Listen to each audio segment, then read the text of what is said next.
કે circuit breaker શું કાર્ય કરે છે, એટલે કે શું કામ કરે છે? તો વીજળીમાં વધારે કરંટ થાય ત્યારે નુકસાન અટકાવે છે. બીજા નંબરનું વાયરિંગને આગ લાગવાથી બચાવે છે. ત્રીજા નંબરનું ઇલેક્ટ્રિક ઉપકરણોને સુરક્ષિત રાખે છે. 4 નંબરનું માનવીની સુરક્ષા કરે છે. ત્યારબાદ સર્કિટ બ્રેકરના મુખ્ય પ્રકાર કયા કયા છે?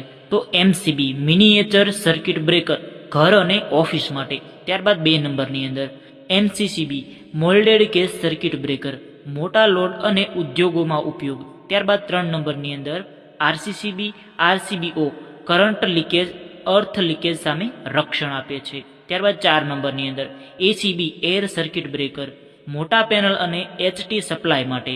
ત્યારબાદ 5 નંબરમાં વીસીબી વેક્યુમ સર્કિટ બ્રેકર ઊંચા વોલ્ટેજ સબસ્ટેશનમાં. આવા વધારે વિડીયો જોવા માટે અમારી ચેનલને સબસ્ક્રાઇબ કરી શકો છો.